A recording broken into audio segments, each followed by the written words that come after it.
My coworker saw my bank account the other day and it said $25 and we don't get paid for another like 2 weeks. And he was like, how are you surviving? Like, how do you even live off $25?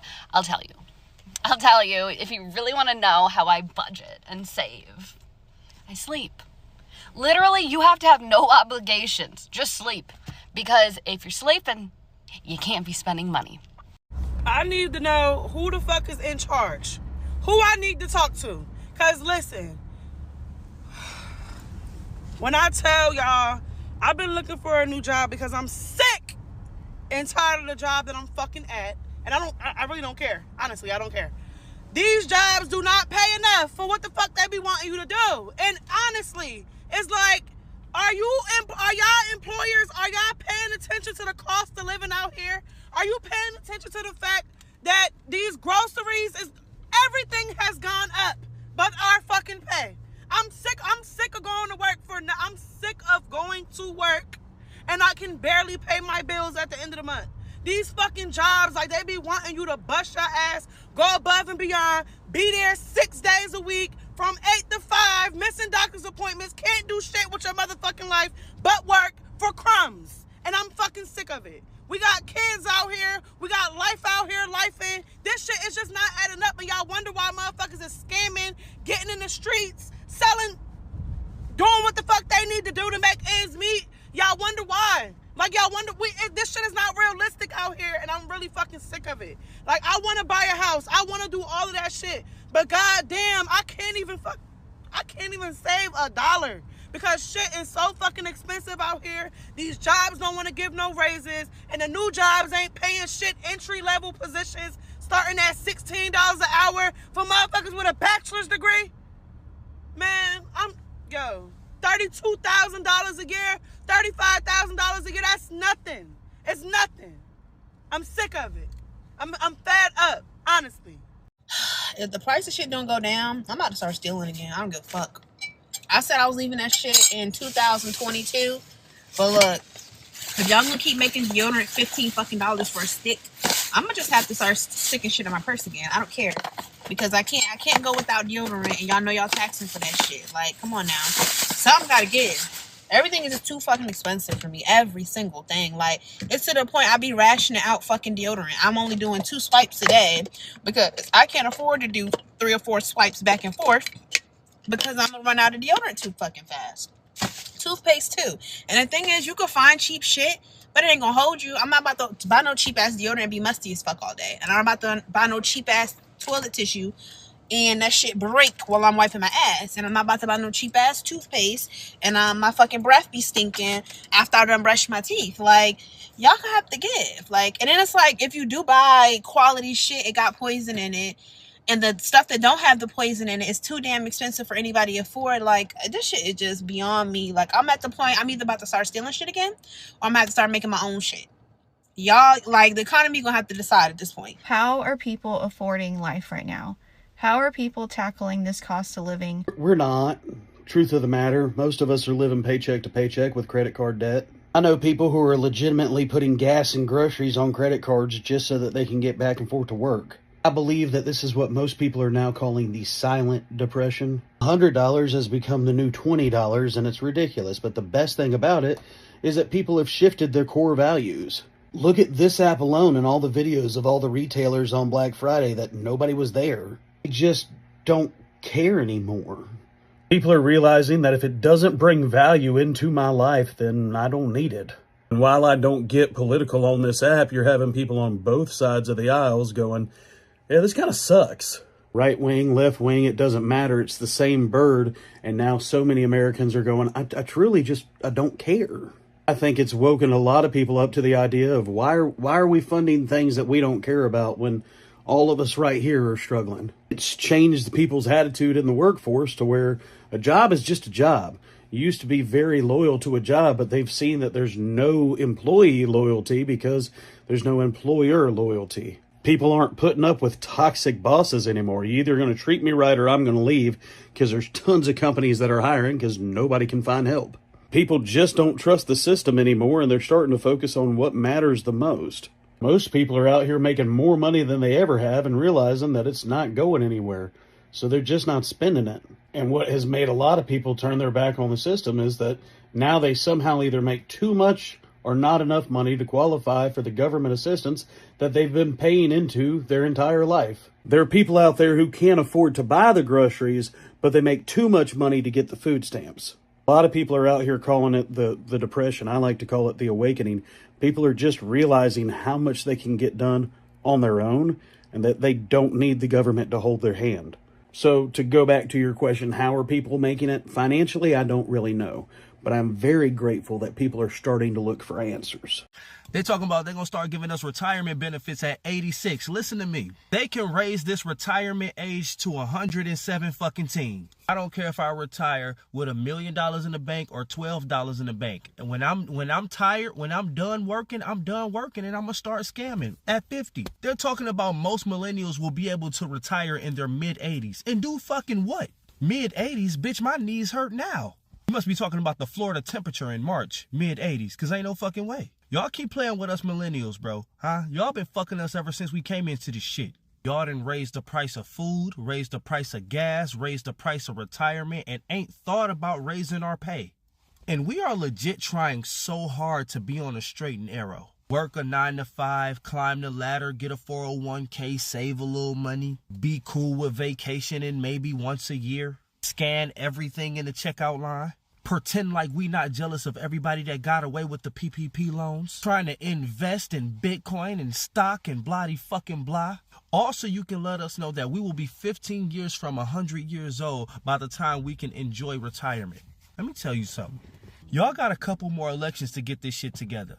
Or 50% of millennials is about to start a life of crime.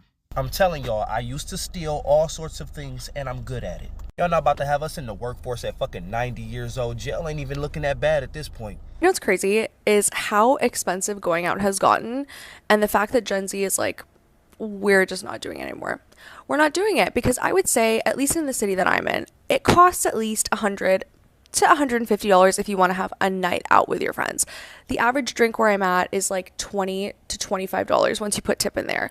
So if you're having 4 or 5 drinks, that's well over $100. And then God forbid you're calling an Uber. God forbid you're calling an Uber there and back. I don't know how you're going to financially recover from that. And it's just crazy because the other thing I'm seeing is the pre. I have never pre'd more in my life than these past few months, and that is including when I went to university 6-7 years ago.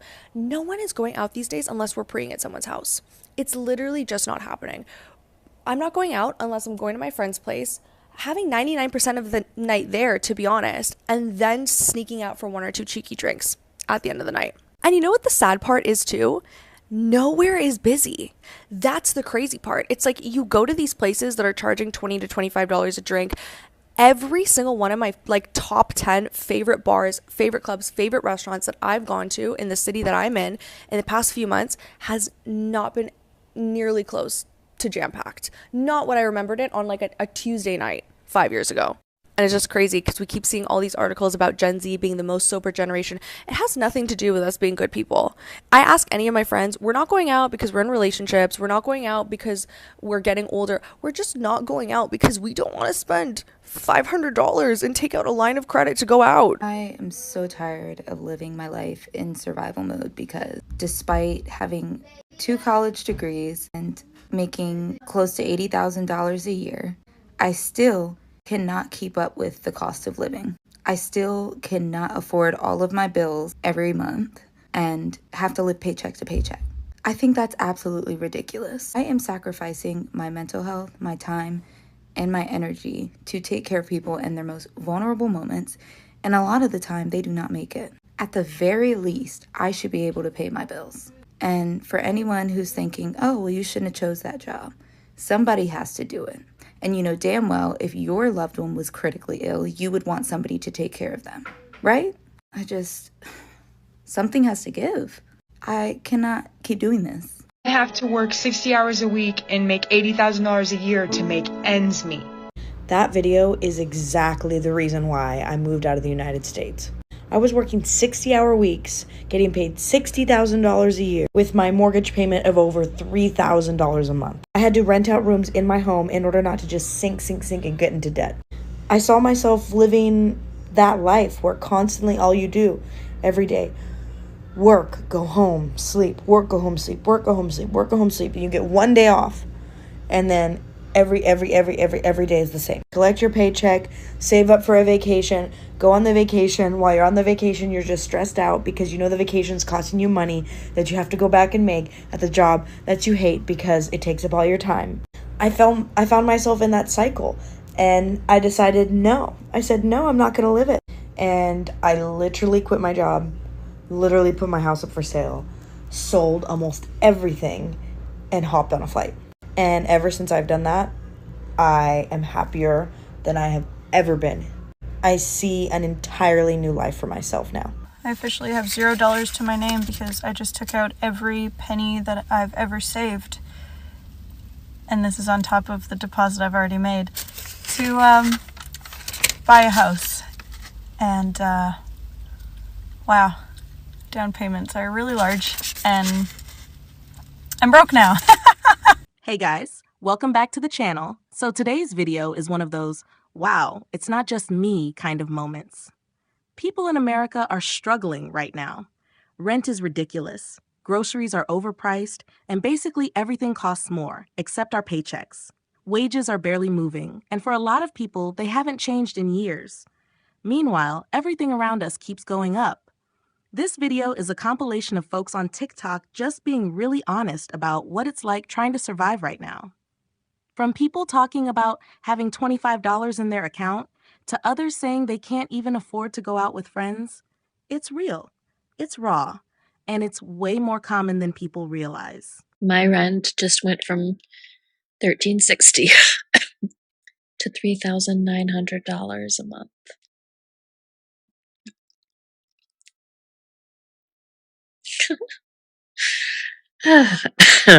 Also, I'm sick. Happy spring equinox. Remember when apartment complexes used to have to tell you why they was raising the rent? Yeah, they used to have to tell you why. They couldn't just raise it because they felt like it with no explanation. I remember my mother would get a letter to what they were changing it to and the reason for the change. Now they just send you a random email like, hey, get ready to adjust your budget. Shit about to get different. Apartments was always supposed to be a stepping stone to a house. That's what you did before you got a house so you can save up. It's supposed to be the cheaper alternative to a house. Buying groceries is supposed to be the cheaper alternative to eating out. Now you can't even tell the difference. You can't tell where you saving. You like, hold on, my rent is more than my mama's mortgage. Hold on, we spent the same amount of money on groceries this month as we did last month when we was eating out every day. We always want to go down there and have a meeting with the people in the office like they changed our fucking rent. Like the lady sitting at that desk down there changed the damn rent. She don't know. She don't have a fucking clue why they changed this rent. All she do is answer calls and check emails. Leave her alone. It's just crazy how all these corporations, these businesses, these brands, if they just want a little bit more money than they had last year, it's nothing for them to go up on their shit without blinking. It's nothing for them to make your favorite shoe $5 more. Make all your favorite groceries $1 or $2 more. Make your rent $100 more. They didn't make enough money last year. They got to go up. And since the businesses went up, the companies went up, now the entrepreneurs have to go up. So now your nail tech adding $15, your barber adding $15, your hairdresser adding $15. They got to keep up too, right? So you trying to keep up with all the changes, and meanwhile you got a 25-cent raise. And Dollar Tree took that from you. That's why I don't understand people that get mad at other people that learned how to finesse the government or get over on the system. It's like the system is getting over on you. The government is fucking you. How are you getting mad at somebody that figured it out? Don't get mad that they found a way to get some extra food stamps or not have to pay as much in taxes. The system is fucking us all over. They just figured it out. Don't get mad at them. Because I swear to God, if you see me in the self-checkout line and all my groceries come out to the same price as grapes, mind your business. Mind your business. A side hustle used to be an option. Getting a side hustle used to be something that people did to make extra money, extra spending money, to go, you know what I'm saying, just have a little pocket change to go do something with, have some fun with. Now that shit is mandatory. What are you doing on the side to stay afloat? What is your second job? What is your second and third source of income to barely just make it by? What is it? You gotta have one. I moved into my apartment in June 2023. I was paying $1,790 in rent. I just got notified that March 1st, my rent will be increasing to $2,023. before everyone gets in the comments and says, you're doing this, you're making your choices. Okay, first of all, fuck you. I have a 2-bedroom apartment because I have a 1.5-year-old son, and I got this apartment because I researched every apartment within a 30-mile radius of where my dad lives, because my dad lives with my nephew. I'm the legal guardian of my nephew, and I need to be able to have quick, close access to my nephew. I take him to appointments, I pick him up from school, etc. What's shitty is that this is the market rate. So this is pretty standard if you want a 2-bedroom apartment. And mine's nice because it's new, but it's not fancy. It was made really like everything's plastic and falling apart, and it, for all intents and purposes, it's not a quality apartment. It's safe. I love living here, and that's why I'm living here. But I was talking to my landlord, and I was like, listen, I know this isn't your fault. I know you're not setting the prices of these, but what the fuck? This is not like a sustainable, like, how the fuck is anyone supposed to like maintain their tenancy? I said, should I expect another huge rent increase? And he's like, yeah, in September, there's going to be another like $80 to $120 rent increase. And I'm like, so let me get this fucking straight. I had to pay $5,500 to just get into this fucking apartment. I could live in a 1-bedroom. I don't want to because I just figured out crib training with my son. I pay electric and I pay fucking gas, which is another, you know, 100 to 120 a month, like on top of that. I hate that the issue is that I'm at a point in my life where paying another $120 a month in rent is like pissing me off. I know that the solution is to just make more money so that this is going to happen and I'm going to have more wiggle room in my budget and blah, blah, blah.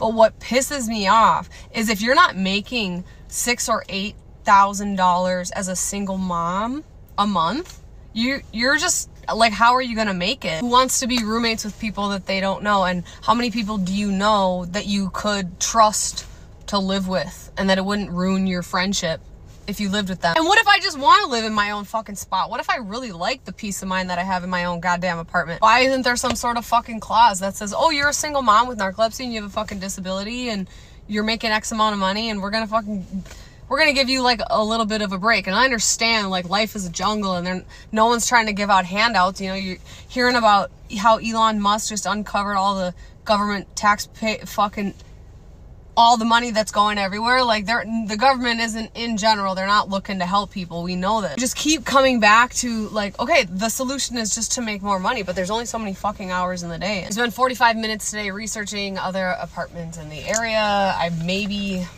have a tour scheduled next week, but here's the thing, it's like, yeah, if I get into this other apartment, like what is that gonna look like and how much do I have to put down? It's usually first and last month's rent, and then there's a damage deposit, and then there's usually a refundable pet deposit on top of that of a couple $100 or and then you know, like at least, and then a monthly pet deposit. And I have 2 cats and I don't want to get rid of my cat. I'm not making this video to be like, oh, poor me, like blah blah, but where my brain goes is I zoom out and I think about the bigger picture, and I think about like the regular people who are just trying to fucking survive, and like the average income and like what it cost to just literally survive. That's not like getting ahead, that's not saving money, that's not potentially owning a piece of property. That's literally just like, I'm making it until the next month. What is there, like 800,000 homeless people in the US? And when you think about like a homeless person, your mind might go to like all these extremes, but it's like, no, people become homeless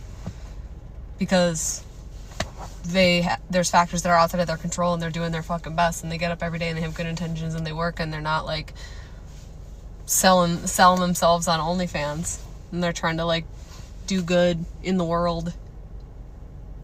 But fucking bills are massive, man. It's expensive as fuck to just live and eat. Let's pause for a second, because this is where we're at. People are working full-time, some even working more than full-time, and still can't get ahead. It's not about bad budgeting. It's not about skipping lattes. It's the fact that basic life stuff is no longer affordable. And it's not even just the big expenses. A night out with friends used to be something small and fun. Now, it can easily cost over $100 between drinks, transportation, and maybe food. That's a luxury now. A night out with friends has become a luxury. So what are people doing? Staying in, hanging out at home, because that's the only way to socialize without blowing your budget. Some people are even saying they're having to go back to stealing just to survive. And honestly, that's heartbreaking. Nobody should feel like they have to risk their freedom just to eat or pay rent. And this pressure, it wears on you, mentally, physically, emotionally. When you're constantly in survival mode, there's no room to breathe. And it's not just one person's bad luck. This is happening to an entire generation. How are we expecting people to rent when they have to pay first and last month's rent plus a security deposit? I have a family member, he's not on this app, and he is trying to get into an apartment complex, big corporate-owned apartment complex here in Tampa. 2-bedroom, 1-bath, 800 square feet, $1,600 a month.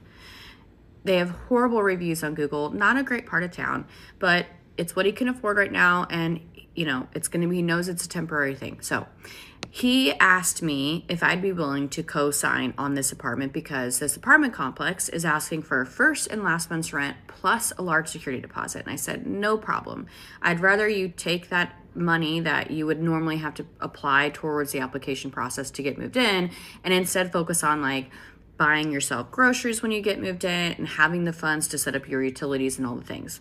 And I went ahead and submitted all the documents that they asked of me, which was 3 months worth of bank statements, our 2023 tax return, as well as copies of contracts and payments made from my clients because I'm a 1099 employee, to show them that basically if for some reason he weren't able to pay his rent, it would default to me, and including my social security number, so they'd come after me. No problem. I trust this family member wholeheartedly and have no issue doing that. So I submitted all those documents and they called him today. And yes, they are still asking for first and last month's rent and they are still requesting a security deposit. They lowered it. But let me just set the stage here. $1,600 a month is the rent. I provided them documentation to show that one of my clients, just one client that pays me in a month, would cover over 12 months of his rent. And I'm not saying that to brag. I'm saying this because this is the level of absurdity we have reached. You have someone that's co-signing to ensure that that apartment is paid for, that has proof, documentation, proof of funds to show that just one of my payments from one of my clients in a month that I provided a contract to show would cover his rent for the entire year. And yet that's not good enough to waive a security deposit or still make him pay first and last month's rent. What are we doing? Like, why are we making Gen Z like not be able to have a place to live? This is absurd. Like, I don't understand why somebody needs to be making over $1 million to show that you could waive the security deposit and not make them pay last month's rent. Like, I essentially showed them collectively that my husband and I make, I'm not going to say how much it is, but it's absurd. Because if he doesn't have a co-signer, like, how do people move into those places then? I don't get it. I don't understand what we're doing to this generation. Then I see a news report that mortgage rates are climbing back up again, 5-month high, 6.85%. I ain't buying in that market unless I can pay cash. So we rent. And I'm fine with that. I'm fine with that for us. But I'm also 20 years older. Like, and I've already lived, I don't, like, this is stupid at this point. I guess, what is that generation supposed to do if you don't have somebody co-signing for you? How do you expect them to come up with that type of cash for $1,600 a month rent? I don't understand what we're doing here. I don't understand it. I got paid today. I make $75,000 a year, and after taxes, health insurance, and my 401k, I take home $2,126.19. Each payday looks pretty much the same. I actually get my paycheck deposited into 4 different accounts. So first, $850 is taken out and put into my bills checking account. This is for my fixed necessities, or really the things that are like automatically taken out of my account. So something like rent is a necessity, but then my Netflix subscription and my Spotify subscription, those are also taken out of this account. And $850 is half of my monthly fixed expenses. Then I get $300 put into another checking account that I kind of call my variable necessities account. So this is really just groceries, gas, but also things like shampoo and conditioner and skincare, and those things are just kind of annoying to buy with your spending money. Then I get $826 deposited into my high yield savings account, and then that gets bucketed into different categories. And the last line is just $150 that's deposited into my spending account, my spending checkings account. So first for the savings, I have a few different sinking funds. Each month I put $125 towards gifts. The bulk of this sinking fund is for Christmas, but also just for birthdays and even donations throughout the year. I put $100 towards self-development, so this can be courses or fun classes or even like self-help books sometimes. $250 towards my Roth IRA, $250 towards my travel savings, $200 towards my emergency fund, $50 towards my cat, and $677 towards my student loans right now. And each paycheck, I automatically transfer $826 into my savings account, but I split it up differently based on paycheck number 1 of the month and paycheck number 2 of the month. For example, like my student loan payments, I have automatically taken out, so more money needs to be put in at the beginning of the month. But now that we're at the end of the month, I put a little bit less in that category and like more towards my emergency fund. And that's everything. Now I look at my credit card statements and decide how much I'm going to pay off of those. And I check for any extra money anywhere that I can throw at my student loan. Americans are so broke and they don't even realize it. I always get Americans tell me, oh, but people in Mexico only make $20 a day. You can get a full meal here for $2. The metro in Mexico City costs 5 pesos, which is like 25 cents. I can go to the market right now and buy 3 kilos of mangoes for like $2. Yeah, people make less money here, but the cost of living is also lower. Americans think that everywhere is like the US. Now, check this out. Let's say you live in the US and you make $3,500 a month after taxes. I'm being generous. Rent, $2,000. Car payment, $500. Car insurance, $200. Health insurance, $200. Phone bill, $100. Wi-Fi bill, $50. Light bill, $150. Water bill, $100. What's the point of making more money if you don't get to keep any of it? Who cares if you make $4,000 a month if you don't get to keep any of it? 60% of Americans live paycheck to paycheck, and that includes half of 6-figure earners. 80% of you guys are in debt and don't own anything, and half of you guys don't even have $500 in your savings account. But let's call other countries poor and let's call other people poor. Living paycheck to paycheck your whole life and being in debt your whole life should be considered poverty, but it's not. And I know this is going to hurt a lot of Americans, but it's the truth. The US system wants you to spend every waking moment of your life working and paying into a system that will never benefit you. Slaving away your whole life just to be retired for a measly 10 years. At least here in Mexico, we own our things. We own our houses. We own our cars. We're not in debt. But anyways, that's a story for another day. Let me know what you guys think. This video shows more than anything is that people are exhausted. Not lazy, not irresponsible. Exhausted. We were told, go to school, work hard, do everything right, and life will work out. But now people are doing all that and still barely hanging on. If you're feeling that, you're not alone. Let me know in the comments. What's something you used to be able to afford easily that now feels out of reach? Gas? Groceries? A haircut? If this video hit home for you, make sure to like, subscribe, and turn on notifications. I've got more content coming soon, and I appreciate you being here. Stay safe, take care of each other, and don't feel bad if all you did today was survive.